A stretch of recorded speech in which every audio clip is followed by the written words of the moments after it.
Good afternoon विद्यार्थी मित्रों। Last लेक्चरनी अंदर આપણે સ્વાધ્યાય 1.4 ના દાખલા નંબર 1 એટલે કે શાંત આવૃત છે કે અનંત આવૃત છે એના આપણે એક્ઝામ્પલ જોયા હતા, બરોબર। હવે આપણે દાખલા નંબર 2 તરફ આગળ વધવાનું છે। તો કે આ દાખલા નંબર 2 શું છે? તો કે દાખલા નંબર 2 માં એવું કીધું છે કે ભાગાકારની પ્રક્રિયા કર્યા વગર શાંત આવૃત હોય તો એને અનંત શાંત આવૃત હોય તો એને દશાંશ નિરૂપણમાં દર્શાવો, બરોબર બાળકો। તો હવે આપણે એને શું કરવાનું છે? તો કે આપણે જે આગળના પહેલા દાખલાની અંદર જોયું કે જેમાં જે શાંત આવૃત છે જે અપૂર્ણાંક, બરોબર, એને આપણે શું કરવાનું છે? તો કે એનું આપણે દશાંશ નિરૂપણ કરવાનું છે બાળકો, બરોબર। તો ચાલો આપણે જોઈએ દાખલા નંબર 1 થી। હવે આ દાખલાની અંદર જે આપણે શાંત આવૃત હશે એનું જ આપણે દશાંશ નિરૂપણ કરવાના છીએ। એટલે પહેલો દાખલો છે એ શાંત આવૃત હતું, તો શાંત આવૃત છે તો આપણે એને શું કરશું? તો કે એને આપણે દશાંશ નિરૂપણમાં આપણે એને ફેરવશું। ચાલો હવે બાળકો આપણે લાસ્ટ લેક્ચરની અંદર 3125 ના આપણે અવયવ પાડ્યા હતા ને શું આવ્યું હતું? તો કે 5 ની 5 ઘાત મળી હતી આપણે, બરોબર બાળકો। તો આપણે અહીંયા ડાયરેક્ટ લખી નાખવાના છીએ હવે, કારણ કે લાસ્ટ લેક્ચરની અંદર આપણે એના અવયવ પાડેલા છે જેનો વિડીયો તમે લોકો બાળકોએ નિહાળી લીધો છે। તો કે 13 ના છેદમાં 5 ની 5 ઘાત। હવે આનું મારે દશાંશ નિરૂપણ કરવું છે, તો હવે શું કરવાનું? તો કે છેદમાં હું શું કરીશ? તો કે અહીંયા બાળકો હું જે આપણો અપૂર્ણાંક છે 13 ના છેદમાં 5 ની 5 ઘાત, બરોબર। હવે હું શું કરવા માંગીશ ખબર? હું અહીંયા કંઈક એવું ગોઠવીશ કે ડાયરેક્ટ ભાગાકાર કર્યા વગર મારે એનો શું ખબર પડી જાય? તો કે એનો જવાબ મને ખબર પડી જાય। તો હું અહીંયા શું કરીશ ખબર છે બાળકો? અહીંયા 5 ની 5 ઘાત છે તો હું અહીંયા 2 ની 5 ઘાત કરી દઈશ। 2 ની 5 ઘાત વડે ગુણું નીચે, તો અંશમાં 2 ની 5 ઘાત વડે ગુણું તો મારે છેદમાં પણ 2 ની 5 ઘાત વડે ગુણવું પડે, બરોબર। હવે શું કામ ગુણ્યું એ હવે તમને ખબર પડશે। તો એ ગુણવાનું કારણ કંઈક આવું હતું, 13 ગુણ્યા 2 ની 5 ઘાત છેદમાં 5 ની 5 ઘાત ગુણ્યા 2 ની 5 ઘાત એટલે શું થાય ખબર? 2 ગુણ્યા 5 આખા કૌંસનો માથે 5 ઘાત। કારણ કે આપણે એક ઘાત ઘાતાંકની અંદર નિયમ જોઈ ગયા છીએ, a ગુણ્યા b આખા કૌંસની માથે n ઘાત હોય તો આ n ઘાત બેયને મળે, આ n ઘાત છે એ બેયને મળવાની છે, બરોબર। તો આપણે અહીંયા એ વસ્તુ કરી 2 ગુણ્યા 5 આખા કૌંસની માથે 5 ઘાત શું કામ કરી? તો કે બેયને ઘાત 5 5 છે તો 2 ગુણ્યા 5 આખા કૌંસની માથે 5 ઘાત। તો હવે હું શું કરીશ? તો કે હવે 13 ગુણ્યા 2 ની 5 ઘાત એટલે શું થાય? તો કે 2 દુ 4 4 દુ 8 8 દુ 16 16 દુ 32, 13 ગુણ્યા કેટલા થાય? 32 છેદમાં 2 ની 5 2 ગુણ્યા 5 એટલે શું થાય? 10 10 ની 5 ઘાત। હવે 13 ગુણ્યા 32 એટલે કેટલા થવાના છે? તો કે 416 મળશે તમને। 13 ગુણ્યા 32 કરશો એટલે 416 મળશે। 416 ના છેદમાં કેટલી ઘાત છે? 10 ની 5 ઘાત, એટલે કે 1 ની પાછળ 5 શૂન્ય આવે। હવે તો કે હવે આનો ભાગાકાર કરવો જ ન પડે, આપણે ડાયરેક્ટ ખબર પડી જાય 0.00416। અને તમે પોઈન્ટ કાઢો એટલે તમને ઉપરનું સ્ટેપ મળશે। હવે એને આ રિવર્સ પ્રોસેસ તમે જો આ છે 1 લાખ, બરોબર, એને તમારે લખવું હોય તો 10 ની 5 ઘાત તમે લખી શકો। 10 ની 5 ઘાત ને તમે 2 ગુણ્યા 5 આખા કૌંસની 5 ઘાત લખી શકો। 2 ની ઘાત અલગ અલગ દઈ દો, 2 ની 5 ઘાત 2 ની 5 ઘાત ઉડાડી દો, પાછું મૂળ આવી ગયું, બરોબર। તો આ રીતે રિવર્સ પ્રોસેસ પણ કરી શકીએ। તો જોવો જી હવે દશાંશ નિરૂપણ થઈ ગયું 0.00416। આ રીતે આપણે ભાગાકારની લાંબી પ્રક્રિયા કર્યા વગર શાંત આવૃત હોય તો એનું દશાંશ નિરૂપણ કરવાનું છે। તો આ રીતે આપણે એનું દશાંશ નિરૂપણ કરવાનું છે, બરોબર બાળકો। તો હવે એના પછી બીજો દાખલો હતો, ઈ પણ શાંત આવૃત હતો, બરોબર। તો શાંત આવૃત છે તો આપણે એને દશાંશ નિરૂપણ આપણે એને કરશું, બરોબર। તો શું હતી રકમ? તો કે 17 ના છેદમાં 8। બીજી રકમ હતી 17 ના છેદમાં 8, બરોબર। 17 ના છેદમાં 8 એટલે શું થયું?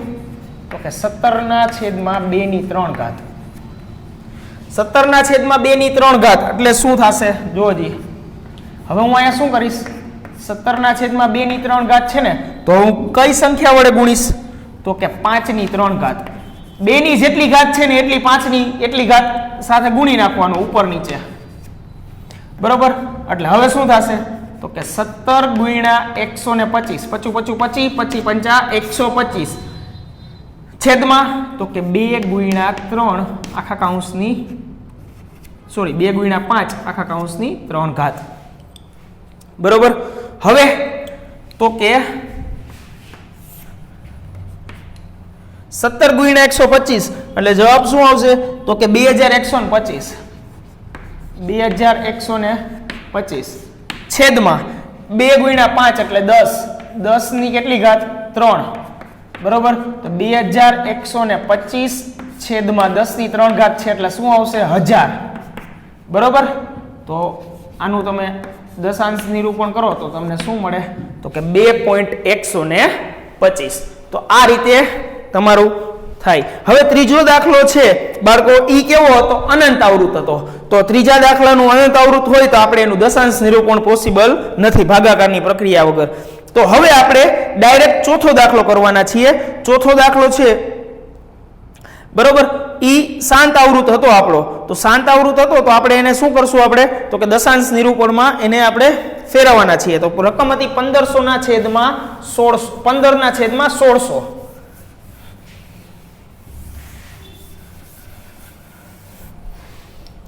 તો કે 15/, ચોથો દાખલો 15/1600. અને આપણે ફેરવા હતા તો જોયું તું શું આવ્યું હતું, 3/320 આપણે મળ્યા હતા, બરોબર. હવે 320 નો આપણે અવયવ પાડ્યા હતા તો આપણે શું મળ્યું હતું, તો કે 320 ના આપણે અવયવ મળ્યા હતા 2 ની 6 ઘાત અને 5 ની 1 ઘાત. 2 ની 6 ઘાત અને 5 ની 1 ઘાત, બરોબર. હવે 2 અને 5 ની સરખી ઘાત કરવાની છે. શું 2 અને 5 ની સરખી ઘાત કરવી હોય તો શું કરવાનું, તો કે 2 અને 5 ની સરખી ઘાત કરવી હોય તો આપણે શું કરવું પડે, તો કે 3/2 ની 6 ઘાત અને 5 ની 1 ઘાત છે. હવે અહીંયા 2 ની 6 ઘાત કરવી હોય તો અહીંયા 5 ની કેટલી ઉમેરવી પડે, તો કે 5 ની 5 ઘાત ઉમેરવી પડે. તો હું નીચે 5 ની 5 ઘાત વડે ગુણું તો ઉપર મારે કેટલી વડે ગુણવું પડે, તો કે 5 ની 5 ઘાત વડે. કારણ કે આધાર સરખા છે, ગુણાકાર હોય તો આધાર સરખા હોય તો ઘાતનો શું થાય, સરવાળો, બરોબર. તો 3 × 5 ની 5 ઘાત અને છેદમાં શું આવશે, તો કે 2 ની 6 ઘાત અને 5 ની 6 ઘાત, બરોબર. હવે 3 × 5 ની 5 ઘાત એટલે શું થાય, તો કે 3125. 2 ની 6 ઘાત 5 ની 6 ઘાત એટલે કે 2 × 5 આખા કૌંસની 6 ઘાત, બરોબર. હવે તો કે 3125 × 3 એટલે હિસાબ કરો એટલે શું થાય, તો કે 9375. 9375 છેદમાં શું આવશે, તો કે 10 ની 6 ઘાત. હવે 10 ની 6 ઘાત કીધી, બરોબર, એટલે શું થાય, તો કે 9375 છેદમાં 1 ની પાછળ કેટલા મીંડા આવશે, તો કે 6 મીંડા, બરોબર. હવે આગળ વાત કરીએ તો 0.009375 આ એનું દશાંશ નિરૂપણ થાય, બરોબર. તો આ થઈ ગયો દાખલા નંબર 4, બરોબર. હવે આપણે દાખલા નંબર 6 કરવાના છીએ. કારણ કે 5 હતો એ અનંત આવૃત હતો, તો અનંત આવૃત હોય તો એમાં આપણે શું કરશું, તો કે એને આપણે સ્કીપ કરી દેશું. કારણ કે આપણે જે રકમમાં જ કીધું છે શાંત આવૃત હોય એનું જ દશાંશ નિરૂપણ કરવાનું છે. તો છઠ્ઠા દાખલાની રકમ શું છે, તો કે 23/2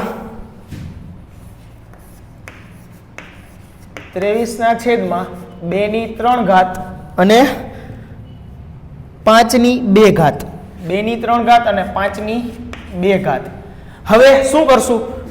ડાયરેક્ટ ઘાત સ્વરૂપે મળી ગયેલું છે, આપેલું છે, તો શું કરવાનું? 2 ની 3 છે તો 5 ની 2 છે તો 5 ની 1 ઉમેરવી પડે. હવે 5 ની 1 ઉમેરવી પડે તો આપણે શું કરવું પડે? તો કે 23 ના છેદમાં 2 ની 3 ઘાત ગુણ્યા 5 ની 2 ઘાત, એને ગુણ્યા 5 ની 1 ઘાત કરો. 1 ઘાત ઉમેરવી છે તો આપણે ગુણ્યા 5 ની 1 ઘાત કરવી પડે. બરોબર, તો નીચે 5 ની 1 ઘાત ગુણું તો ઉપર 5 ની 1 ઘાત વડે ગુણવાનું. હવે તો કે આગળ કરો તો શું થાય? તો કે 23 ગુણ્યા 5 છેદમાં તો કે 2 ની 3 ઘાત ગુણ્યા 5 ની 3 ઘાત. 2 ની 3 ઘાત ગુણ્યા 5 ની 3 ઘાત તો શું આવે? 23 પંચા 115 અને છેદમાં 2 ગુણ્યા 5 આખા કાઉન્સની માથે 3 ઘાત. હવે આગળ વધીએ. 115 છેદમાં શું આવશે? તો કે 10 ની 3 ઘાત. 10 ની 3 ઘાત આવી. બરોબર, તો હવે શું આવશે? 115 ના છેદમાં 1000. 115 ના છેદમાં 1000 છે એટલે શું આવશે? 0.115. તો બાળકો આ શું થઈ ગયું? તો કે આ થઈ ગયું એનું દશાંશ નિરૂપણ. કેટલામ દાખલાનું? છઠ્ઠા દાખલાનું. હવે સાતમો દાખલો છે બાળકો, એ તમે જોયું અનંત આવૃત છે. બરોબર, હવે આઠમો દાખલો 6 ના છેદમાં 15. આઠમો દાખલો 6 ના છેદમાં 15.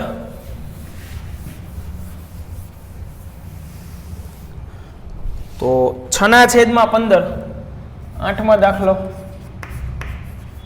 તો આપણે આ જોયું તો આના છેદ ઉડાડ્યા હતા એટલે શું વધ્યું હતું? 2 ના છેદમાં 5. 2 ના છેદમાં 5 વધ્યું હતું. તો હવે આપણે અહીંયા શું કરશું? તો કે 2 ની 5 ની 1 ઘાત છે તો આપણે 2 ની કેટલી ઘાત વડે? 1 ઘાત વડે ગુણવું પડે.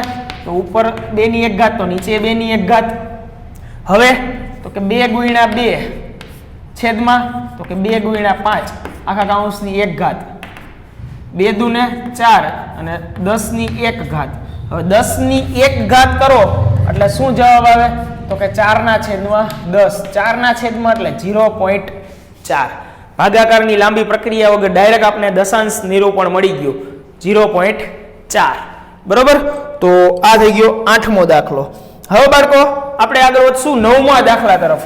નવમો દાખલો હતો લાસ્ટ લેક્ચરની અંદર મેં તમને કીધું હતું ઘરે તમારે ચકાસવાનું છે કે શાંત આવૃત છે કે અનંત આવૃત છે. તો એ તમને જવાબો કહી દઉં, શાંત આવૃત છે.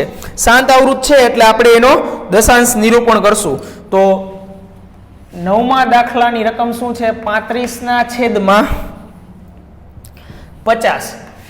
35 ના છેદમાં 50 એટલે એનો પહેલા તો તમે અતિ સંક્ષિપ્ત સ્વરૂપ મેળવ્યું હશે. 7 પંચા 35 અને 10 પંચા 50. બરોબર, 5 5 ઉડી ગયા. 7 ના છેદમાં 10.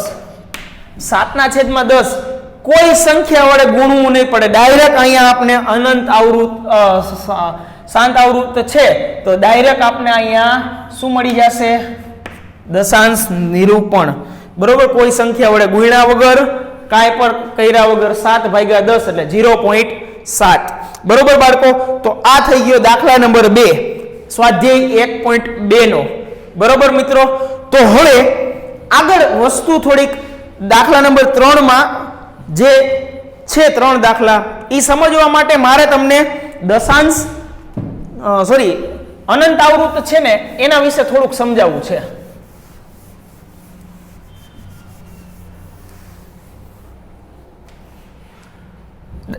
સ્વાધ્યાય 1.4 નો દાખલા નંબર 3. હવે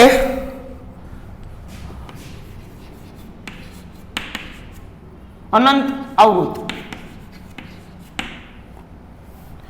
અનંત આવૃત છે ને એમાં 2 પ્રકાર છે. શું? અનંત આવૃત છે ને એમાં 2 પ્રકાર છે. કયા 2 પ્રકાર છે ખબર છે? એક અનંત અનાવૃત અને એક અનંત આવૃત. હવે આ વસ્તુ આપણે ક્યારે લખીએ છીએ?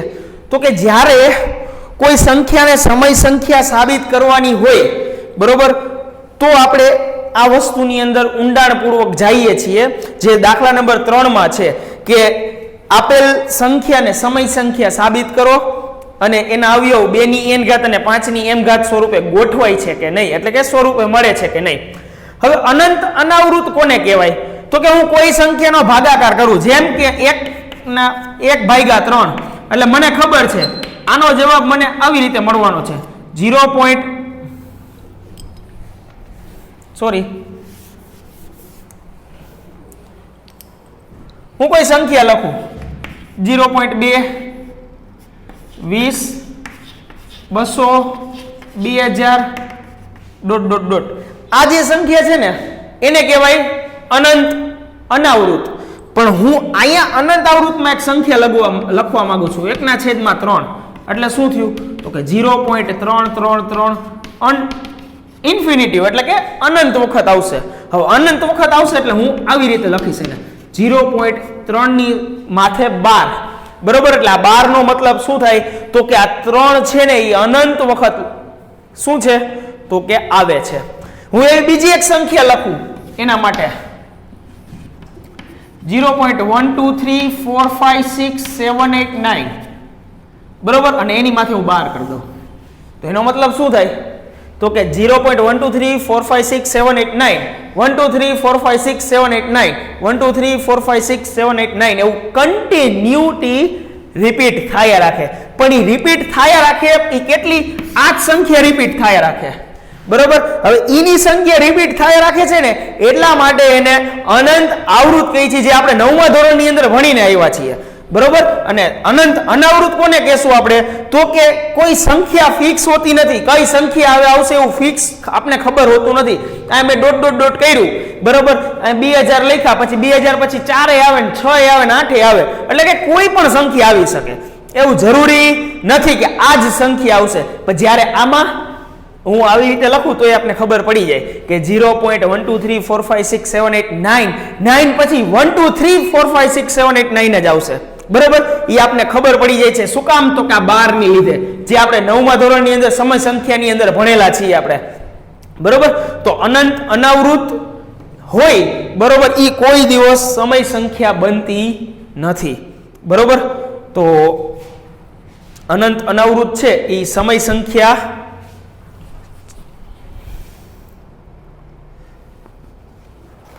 કોઈ પણ સંખ્યા અનંત અનાવૃત હોય તો એની અંદર છે એ રિપીટ થયા રાખે છે, બરોબર. અસમય સંખ્યાની અંદર આ રીતે રિપીટ થયા રાખે છે, તેથી આપણે એને સમય સંખ્યા સાબિત નથી કરી શકતા. આવી કોઈ સંખ્યા હોય, ભલે અનંત આવૃત હોય, પણ એને આપણે સમય સંખ્યા સાબિત કરી શકીએ છીએ, બરોબર. આવું જ કંઈક છે દાખલા નંબર 3 દાખલાની અંદર પેલો દાખલો, બરોબર. શું ત્રીજા દાખલાની અંદર પેલો દાખલો કંઈક આવો જ છે, બરોબર. ચાલો તો આપણે પેલા દાખલાની રકમ લખીએ. પેલા દાખલાની રકમ કંઈક આવી છે 43.123456789, બરોબર. હવે એવું કીધું છે રકમમાં આપને કે નીચે વાસ્તવિક સંખ્યાઓનું દશાંશ નિરૂપણ દર્શાવેલ છે, દરેક માટે જણાવો સમય છે કે નહીં. જો સમય હોય તો તેનું p/q ના ફોર્મ સ્વરૂપમાં q ના અવિભાજ્ય અવયવ વિશે તમે શું કહી શકશો? એટલે કે જો સમય સંખ્યા હોય તો સમય સંખ્યાને આપણે કઈ રીતે દર્શાવી છીએ? p ના છેદમાં q. જો p ના છેદમાં q માં દર્શાવી છીએ તો q છે, બરોબર. તો q ના અવયવો વિશે આપણે શું કહી શકશું, બરોબર? એવું આપણે લખવાનું છે. તો હું તમને આની એક નોર્મલી ગણતરી કરીને દર્શાવું. હું પહેલા પોઈન્ટ કાઢી નાખું.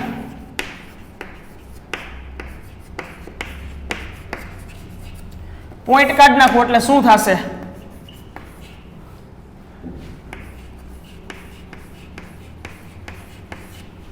આવું કંઈક થશે. 1 ની પાછળ 9 મીંડા, બરોબર. કારણ કે પોઈન્ટ પછી 9 સંખ્યા છે તો પોઈન્ટ ની પાછળ કેટલા મીંડા આવશે? 9, બરોબર. હવે આગળ વાત કરીએ આપણે તો કે 43 1 2 3 4 5 6 7 8 9 એને એમને એમ રાખીએ આપણે છેદમાં, તો શું થશે? 10 ની 9 ઘાત થશે, 10 ની 9 ઘાત થાય, બરોબર. તો હવે એને આ રીતે લખી શકાય.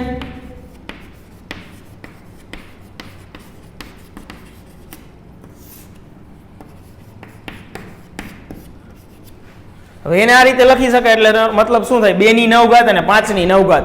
એટલે આપણે છેદના અવયવ વિશે શું કહી શકશું? તો આપણે અહીંયા પેલા લખવું પડે કે આપેલ સંખ્યા સમય સંખ્યા છે. હવે સમય સંખ્યા છે પછી આપણે શું લખીએ? તો કે સમય સંખ્યા છે તો q ના અવિભાજ્ય અવયવ, q એટલે છેદ, q ના અવિભાજ્ય અવયવ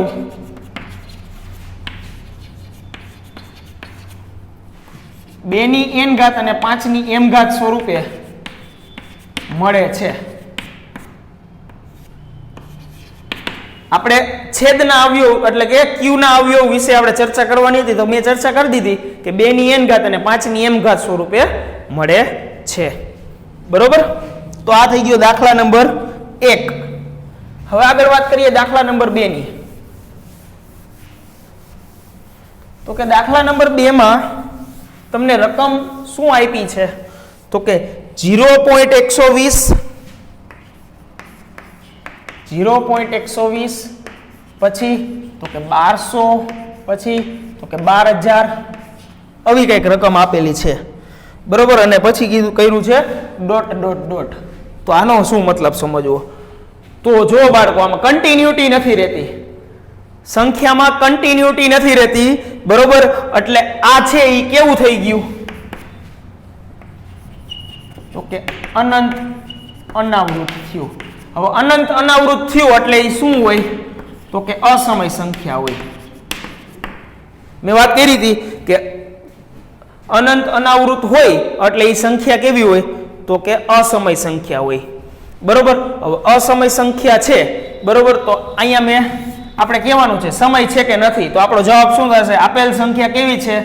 તો કે અસમય સંખ્યા છે. હવે અહીંયા છેદના અવયવ વિશે વાત નથી કરવાની. શું કામ? તો કે આપણે ચોખ્ખું કીધું છે કે જો તમને સમય સંખ્યા મળે તો q ના અવયવો વિશે ચર્ચા કરો. બરોબર. તો અહીંયા સમય મળતી જ નથી, અસમય મળે છે. તો q ના અવયવ વિશે ચર્ચા કરવાની આવતી જ નથી વાત. બરોબર બાળકો. તો આ થઈ ગયો દાખલા નંબર 2. હવે આપણે બાળકો વાત કરવાની છે દાખલા નંબર 3 ની.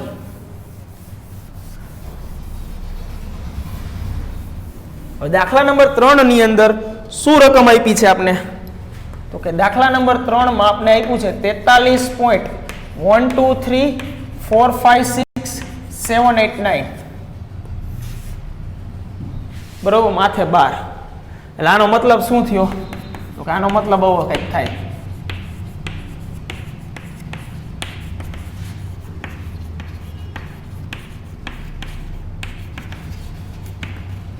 કંઈક મતલબ થાય એટલે કે કન્ટિન્યુટી જળવાઈ રહી છે પોઈન્ટ પછીની 1 થી 9 પાછા 1 થી 9 પાછા 1 થી 9 કન્ટિન્યુટી જળવાઈ રહી છે. કેમ ખબર પડે? તો કે માથે 12 છે. બરોબર. તો આ સંખ્યા છે એ કેવી થઈ ગઈ? તો કે અનંત આવૃત થઈ.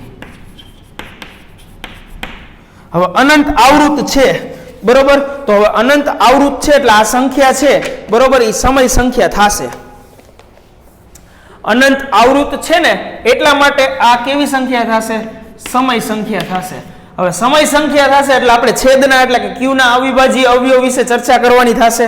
તો કે q ના અવિભાજ્ય અવયવ વિશે શું કહેશું આપણે? તો કે આના અવયવ છે ને 2 ની n ઘાત અને 5 ની m ઘાત સ્વરૂપે મળશે. શું કામ? તો કે હું આ પોઈન્ટને દૂર કરવા જઈશ એટલે છેદમાં શું કરીશ? તો કે 1 ની પાછળ અનંત 0 મૂકીશ. એ 1 ની પાછળ અનંત 0 મૂકીશ એટલે શું થશે? તો કે 2 ગુણ્યા 5 ની અનંત ઘાત થશે. 2 ગુણ્યા 5 ની અનંત ઘાત થાય એટલે શું થાય? તો કે 2 ની કંઈક ઘાત મળશે અને 5 ની કંઈક ઘાત મળશે. બરોબર. તો 2 ની n ઘાત અને 5 ની m ઘાત સ્વરૂપે આપણે મળ્યું. તો કે હા, એટલે સમય સંખ્યા આપણે આ રીતે આપણે સમય સંખ્યા અનંત આવૃતને લીધે સમય સંખ્યા કીધી અને સમય સંખ્યા ઉપરથી આપણે ડાયરેક્ટ 2 ની n ઘાત ને 5 ની m ઘાત સ્વરૂપે કીધું. મેં કેવી રીતે કીધું એ તમે સાંભળ્યું. પાછું એક વખત કહું છું. આના પોઈન્ટ દૂર કરવા માટે હું છેદમાં 1 ની પાછળ અનંત 0 મૂકીશ. હવે 1 ની પાછળ અનંત 0 મૂકો એટલે એના અવયવ પાડો એટલે શું થાય? 2 ની અનંત ઘાત ને 5 ની અનંત ઘાત મળવાની છે. 2 ની અનંત ઘાત અને 5 ની અનંત ઘાત મળે એટલે શું થયું? તો કે 2 ની n ઘાત અને 5 ની m ઘાત સ્વરૂપે તમને અવયવ મળ્યા? તો કે હા. બરોબર, તો આપણે અવયવની ચર્ચા થઈ ગઈ. સમય કે અસમય છે એ પણ ખબર પડી ગયું. બરોબર, હવે ધારો કે તમારે મેથેમેટિકલ રીતે દાખલો આખો સ્ટેપ વાઇઝ ગણવો છે આનો. બરોબર, તો એ તમે ધોરણ 9 ની ટેક્સ્ટ બુક, ધોરણ 9 ની અંદર ચેપ્ટર નંબર 1 ટેક્સ્ટ બુકમાં તમે આવા એક્ઝામ્પલ ગણીને આવ્યા છો, ટેક્સ્ટ બુક ની અંદર જ છે. બરોબર, તો એ એક્ઝામ્પલ રેફરન્સ તરીકે તમે ઉપયોગ કરી અને મેથેમેટિકલ સ્ટેપ વાઇઝ પણ તમે આને સમય સંખ્યા સાબિત કરી શકો છો. બરોબર બાળકો, તો જે અત્યારે આપણે કરવાની જરૂર રહેતી નથી, તમે ડાયરેક્ટ આ રીતે ચર્ચા કરી શકો છો. બરોબર, તો જો મેથેમેટિકલ સ્ટેપ વાઇઝ તમારે ચર્ચા એની કરવી હોય, બરોબર, તો તમે ધોરણ 9 ની ટેક્સ્ટ બુક ની અંદર આવા 3 થી 4 એક્ઝામ્પલ છે કે કોઈ 12 વાળી સંખ્યા આપી હોય અને એને તમે સમય સંખ્યા સાબિત કરો છો. સેમ ટુ સેમ ઈ જ ગણતરી રીતે આપણે કરવાનો છે, પણ અહીંયા ધોરણ 10 માં આની ગણતરીનો કોઈ ઉલ્લેખ કર્યો નથી, એટલે આપણે અહીંયા કોઈ ઉલ્લેખ નહીં કરી, આ રીતે ચર્ચા એની કરી અને શાબ્દિક માહિતીમાં લખી નાખશું. બરોબર બાળકો, તો અહીંયા આપણું ચેપ્ટર નંબર 1 પૂર્ણ થાય છે. બરોબર, કોવિડ મહામારીને લીધે જે આપણે અમુક વસ્તુ સ્કીપ કરી છે એ શું કામ કરી છે? તો કે બોર્ડમાં 30% સિલેબસ કપાત હોવાથી આપણે એ વસ્તુને અત્યારે સ્કીપ કરી દીધેલી છે વિડીયોમાં. બરોબર બાળકો, તો અહીંયા આપણું ચેપ્ટર નંબર 1 પૂરું થાય છે. આવી જ રીતે આપણે નેક્સ્ટ લેક્ચરમાં એક નવું એવું ચેપ્ટર ચાલુ કરવાના છીએ. બરોબર બાળકો, ચાલો.